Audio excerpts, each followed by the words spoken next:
we'll go ahead and get started with everybody here. And so welcome to everyone from wherever you're joining us across the world. We're all excited to join here once again for another Tech Inclusion, where we all get the opportunity to really focus on solutions to some of the long-standing issues that have been going on throughout the tech industry. My name is Ulysses Smith. I'm the head of diversity, inclusion, and belonging at Blen. And I get the opportunity to virtually sit alongside two very esteemed colleagues, Kim Saunders, President and CEO of the National Bankers Association, and Nima Ghamsari, everybody's favorite boss, and CEO of Blen. So I'll give them each a moment to introduce themselves momentarily, but just a quick note, as you might have already gathered, we appreciate in advance your patience and forgiveness.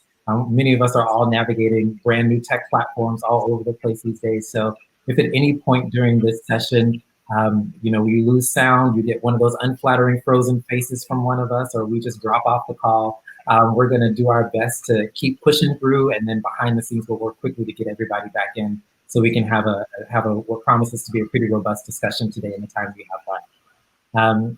So answering the call to action, that's really why we're all here today.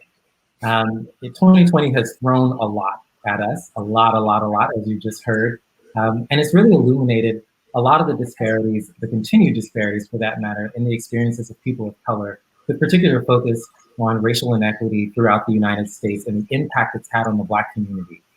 Companies large and small, as you may have gathered from what Faye was just talking about in the previous segment, are still seeking tangible ways to really impact and affect changes throughout their respective industries beyond the flurry of corporate solidarity statements we saw in the early summer months. So what we really want to spend this time talking about today is Blen's action plan that we're calling the Equitable Ecosystem Initiative. And I believe a link was shared in the chat just a little bit earlier that outlines some of the things we're looking at for this first iteration. This is a plan that really identifies some commitments where Blen is uniquely situated to affect institutional and structural changes throughout the financial services ecosystem in order to address some of the root causes of racial inequity. So we're going to do that more specifically through our community partnerships, technology investments, and of course regulatory engagement, because we can't do this alone. So hopefully the information that we share with you all today will be a solid framework for you all to go forward and build upon to develop your own strategies in your own organizations to affect that change. So all that being said, my long-winded testimonial for the beginning, let's go ahead and kick things off with some introductions. Kim, let's start with you, because this is probably a new audience for you, being in front of a whole bunch of techies. So tell us a little bit about you, from where you're coming to us live today, and what the National Bankers Association does. Great. Thank you, first of all, Tech Inclusion and Blen, for this opportunity to join you today. It is indeed a pleasure to be with you. And so I am a native Washingtonian, born right here in Washington, D.C., and had the opportunity, I always share this brief story, had the opportunity to get a full scholarship to go to an all-girl boarding school that was founded in the 1800s in Richmond, Virginia. It was really my first experience with old money and the benefits of wealth. And it really started my journey towards economic justice in the country. Went to Wharton undergrad, majored in finance, and started my banking career over 30 plus years ago. So I am a career practitioner, spent 30 plus years in the business. And then in 2014, after serving on the board of the NBA, started focusing on sector solutions, and the National Bankers Association invited me to be a CEO in 2018. So I've been in this role for the past 2 years. And the National Bankers Association has a rich history. We were founded in 1927 as the National Negro Bankers Association. And in the 1940s, changed our name to National Bankers and expanded our membership from just African-American owned banks to Hispanic, Native American, Asian American banks, all of which are now part of our membership base, which spans 22 states and the District of Columbia. So again, we're just very excited to be here and to join you, and looking forward to this conversation. Thank you. Thank you, Kim. And Nima, you're no stranger to this stage, as Wayne mentioned. but refresh people's memories about who you are and what Blen does. Sure. So I'm a software engineer by background, started Blen almost 9 years ago, coming out of the last crisis and seeing just the sheer amount of damage to the broader economy the last financial crisis did. And now we're kind of in the middle of a different one, which is interesting to be part of and be part of the solution to in some ways. But started the company with the idea that better technology could make the process of getting a mortgage simpler and more transparent and more accessible, and then more people will take advantage of a system that was really built for them. I mean, being able to, the homeownership system is built for consumers of all kinds to be able to get access to buying a home, which is one part of the American dream. And so we started the company about 9 years ago, and now we touch about 1 in 4 mortgages in the country. We also serve other kinds of lending and banking products to consumers across 250 bank partners of ours. We don't do this directly. We do this as a technology platform for banks. And one of the things that we see as a responsibility to the broader community is to use that platform of scale of how many consumers we're able to touch through all these banks to make a positive difference. And so the EEI work that we're doing is super important to me. It's something we've been talking about for years at Blen. And I feel like every day we get more and more positioned to make a real positive difference. And so we've taken some really concrete steps this year, and not just in concept, but in practice and building things that can help people across the country benefit from the system more than they have been historically able to. It's helpful context, and hopefully it's helpful for everybody else in the audience to hear and understand too, as we focus on the why behind our approach for the EEI at this juncture. As we all mentioned, 2020 has been a lot for many of us, with not only kind of the outbreak of COVID-19, but also the shift to work from home in this virtual environment, and then of course racial inequity. And Nima, based on what you just said, I'm wondering if you want to share a little bit more about kind of how a lot of these events impacted you personally this year. Well, I mean, I think there's two parts of it. There's my personal, my family.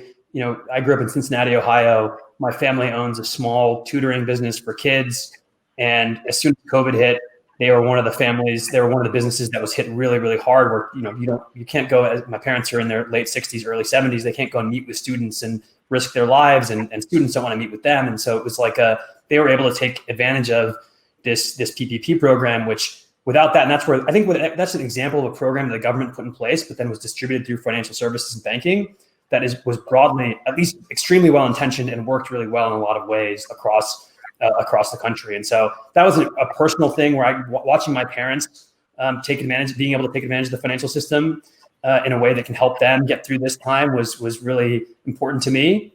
But then at work, I think for me, we saw it as a call to action to help with the small businesses across the country, to help with the consumers who can't make their mortgage payments. And so our team, despite it's been really tough on everybody working from home, working remotely. I mean, think about the challenge of technology in just one of these sections, but then think about that, dealing with that in every meeting and constantly needing to be on your A game in the middle of the screen all day, every day, and actually having to work more because they were more needed. So all of a sudden we had to help our bank partners with the small business lending. We had to help our bank partners with loan forgiveness and loan modifications for people who couldn't make their mortgage payments. And there were more and more things that were coming. Digital transformation was accelerating.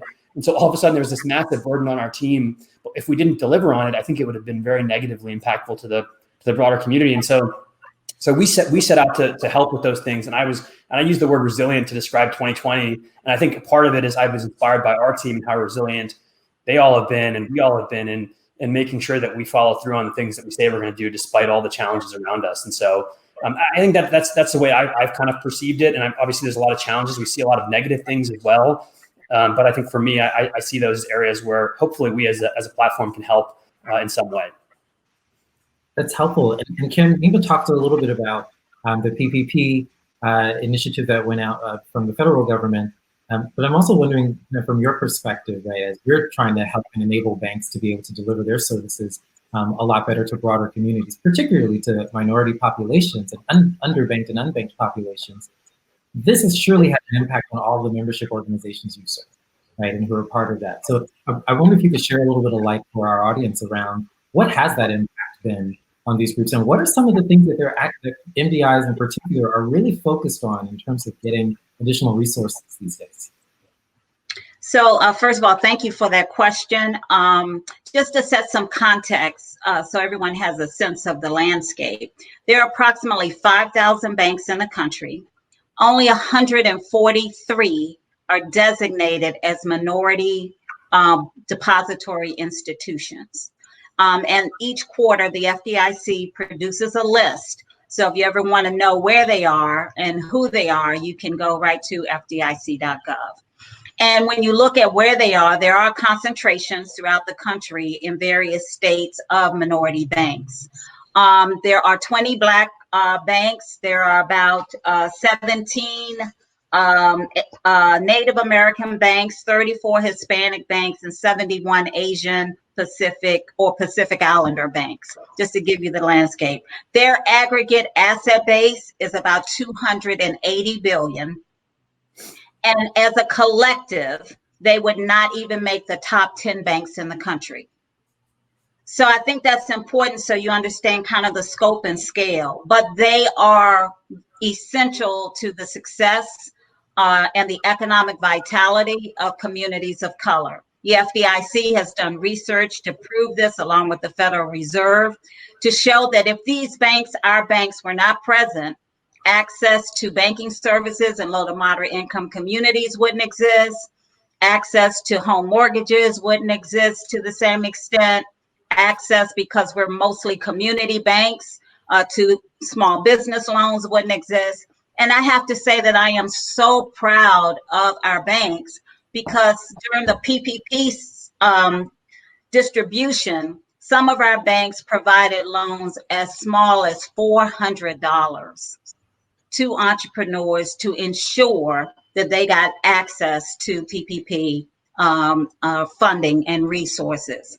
So as has been traditional, we have banks that are over 100 years old who have served for decades in the communities that they serve, and they have continued throughout this pandemic to do the work that they do best. And as Nima said, resilient. And I would say that is an appropriate definition for our industry. Thank you. Thank you for those data points. And maybe to add a few more to preface my next question to you all, over this last year, especially, we've seen a number of additional articles come out that have chronicled some of the more overt instances of discrimination in banking. But then there's some other pieces that a lot of people might not be familiar with when we think about the figure of $765 million in annual interest that Black and brown populations pay compared to their white counterparts, right? So that's additional interest that they're paying. We also have seen a number of instances where we know the credit scores, right? How Black and brown populations are deemed as credit worthy, right? Those factors seem to change, right? And we oftentimes end up with lower scores, even when we have the exact same qualifications as our white counterparts, right? So all those, and part of what Nima talked about in terms of accessibility, one of the things Blen does really well is really help to create this mobile experience so people don't have to physically go into a bank branch, right? And in some cases, unfortunately, may encounter instances of discrimination like the ones that have been chronicled. But I wonder for you both, from your perspective, what does equity in financial services actually look like, right? Knowing what we know now, knowing what's been highlighted and what might be on the horizon, what would equity look like in this space? Kim, how about we start with you? So, it's well documented that this pandemic, and we have to acknowledge, has impacted everyone. It's global, it's national in scope. All of us know people who have lost loved ones. So it has been an equalizer in that extent that we all are dealing with some degree of pain and suffering because of where we are. But it is also equally well known that the pandemic has been uneven and that it has revealed the education, economic, and healthcare disparities that are very glaring, hopefully to the whole world and the nation at this point as it impacts Black and brown communities. So when we think about, one of the things that Citibank just published, which was just startling to me, is it did a report on closing the racial inequality gap. And it said that $5 trillion could be added to the US GDP over the next 5 years if we simply close the racial wealth gap for Black Americans in wages, housing, which is Blen's lane, education, and investments. So there's an economic benefit and incentive for all of us to get to work. And so when we think about what does that look like for me, it means everyone has access to banking services. Everyone has a meaningful and access to a meaningful banking relationship. And then thirdly, everyone has access to the financial education that they need and information that they need in order to be successful. Thanks. Those are some really key pieces that you mentioned there. And Nima, I wonder if you can take it a step further, right? And maybe hone in on some of the technology that might enable equity throughout the financial services ecosystem. And maybe speak a little bit about why this should be or is a priority right now, right? For not only Blen, but should be for the rest of our customers and partners in the ecosystem. Well, I think it is priority. And one thing that Kim told us in the pre-session on this was that people think that minority depository institutions have, an aversion to technology or technologically backwards, and they're not. I think it's just that, there hasn't been great technology coming into this space from the outside. And to Kim's point, the minority institutions are not the ones that are the biggest in size. And so one thing that I think is a very important piece is getting the same quality technology that is the built for the very high-end bank, the JP Morgans of the world, not a customer of ours. I'll just call them out because they're a big bank. And I think they're also doing some things in the space around equality in these things. But getting the same quality technology that's in their hands, in the hands of all the minority depository institutions and the CFIs as well. And so I think that's one big piece of it. And that's something that we've been talking to Kim about. I think there's a lot of opportunity there to get that technology to be able to serve those communities directly. I mean, there's some direct impact we can have there using technology. And frankly, many of those people that are being served by those banks, by having just an understanding of that, now they'll have the second piece, which is just education and transparency of what's available to them in their hand every single day. They don't have to go walk into a branch to learn about the next financial product. Somebody mentioned that financial literacy is key. And I think the best way to get financial literacy or to scale the understanding of to hundreds of millions of people, what it means to be financially literate, is to use technology and put it in people's hands, put it in people's pockets so that it's following them around every time there's an opportunity for us to impact that a little bit. It'll be super positive. So I think financial education is a super important piece of it that I'm excited about. And then lastly, there are some systemic things too. I mean, where you mentioned credit scores, Ulysses. And I think that's one piece of it. I mean, credit scores are only one part of getting a mortgage. You also need to have a history of income. And so now, especially with the gig economy coming up and becoming more and more common across all communities, but I think it's like being able to understand how data can be better used to evaluate whether or not a consumer is really going to be able to pay this thing back so that we can trust them to take out the loan is a systemic thing. And so if we are not directly underwriting the risk. We're a software platform, but we work with so many banks, institutions, and we work with so many of the ultimate underwriters of these loans, Fannie Mae, Freddie Mac, others, that we're able to at least start to be in the conversation. And when there is a solution in place, we can scale it across the entire market very quickly and touch tens of millions or hundreds of millions of people. And so those are the three components. Going just really quickly, it's like making sure that all institutions have access to really great technology to serve their customers and members, making sure there's education built into that so that everyone has the transparency into what it means to be part of the system. And then lastly, starting to figure out what parts of the systemic biases can be changed through the major forces behind those things, but then scaled through technology. Those are the kinds of things that I think about on a day-to-day basis and how we want to continue to invest in the scene long-term. The conversation around access to financial services is always pretty interesting. There was also a study that came out quite some time ago that chronicled just the sheer number and location of physical bank branches, right? And noted that there were more liquor stores, right, in Black and brown communities than there actually were bank branches. So we often see Black and brown folks who are subjected to, or the only opportunities they even know about in terms of access to financial services are the check cashing places, the payday loans, and other subprime practices. And so hearing you talk about ways that we can enable right, people to connect with additional information about what's possible and what might be available to them is something that can surely go a long way. And as we were conceptualizing our strategy and our action plan, one of the things we were kind of going back and forth about was around the financial literacy piece, right? And shout out to Dr. Fioria Cornelian over there, who was able to share some insight in the chat. But there's this piece where we were coming up against this question of, well, yes, we want to provide additional education so people know how to navigate the existing system, but also how do you balance that with making sure we're also advocating for certain changes on the regulatory environment, because the system wasn't necessarily designed for these folks to be able to actively participate.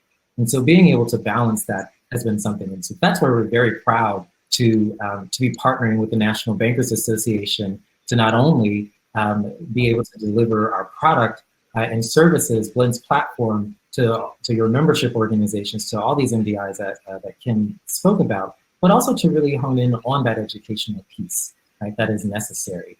And so, as we start to wrap things up today, I wonder, Nima, if you want to share a bit more about why we've decided to partner with the MBA, and then I'll leave you and Kim to maybe discuss some of the things you're looking forward to most from our partnership.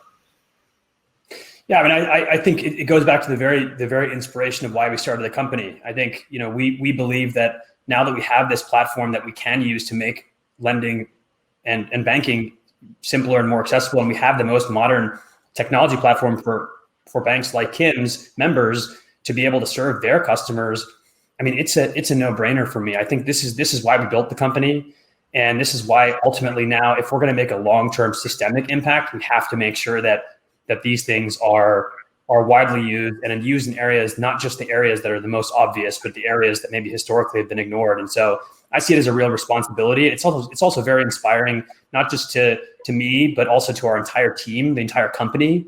It helps people understand that the sheer amount of impact we can have by being able to serve communities across the country. And it's in the modern day and age, mission-driven organizations that are making a positive change are the ones that are going to be enduring. Those are going to be the ones that are going to be lasting, because that's where people want to work. That's where people want to be part of that. People want to see those things succeed. And so it's so important, not just for me personally, but I think for everyone in the organization. And it's actually an honor to be working with you all at NBA, Kim. Well, thank you. Thank you, Nima, and thank you for all that Blen is doing and is planning to do. It's quite exciting. And as I've spoken to earlier, the reach that our banks have into their communities and the customers is deep. Those relationships are long-standing and well-established. And I think Blen is brilliant to understand that and recognize that and really be intentional about reaching into those communities and serving them at a deeper level. We all know that home ownership is critical to wealth building in our country. And so I am very proud of the work that you all are doing. And we're very excited to look at how we might continue to build our partnership together. So thank you.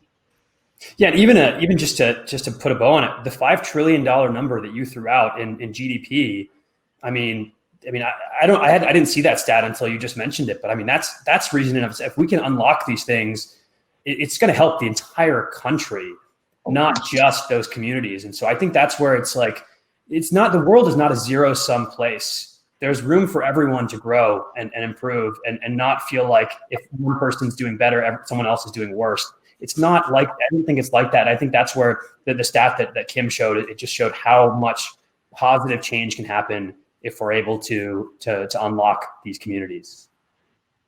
Absolutely. Well, I know we're a little over time, so I'll wrap things up here and thank you both for sharing the insights that you have shared today. Again, want to invite folks in the audience to continue to be on the lookout and read the article that Change Catalyst shared a little earlier. There'll be a couple more pieces forthcoming that will go into a bit more detail about what we're doing around on the technology side, on the regulatory engagement side. And of course, we invite you all to join us at the Career Fair if you're interested in joining, as Nima said, a mission-driven organization that really is looking to drive changes in terms of mitigating racial inequity throughout the financial services ecosystem, in which we're all a part. So thanks again today and for joining us. And Melinda, I'll give it back to you to drive us out of here. Awesome. Thank you, three. Thank you for your partnership, and thank you for all that you do. I appreciate this conversation. That's much needed. Thank you. Thank you. Take care, folks. Be well. You too.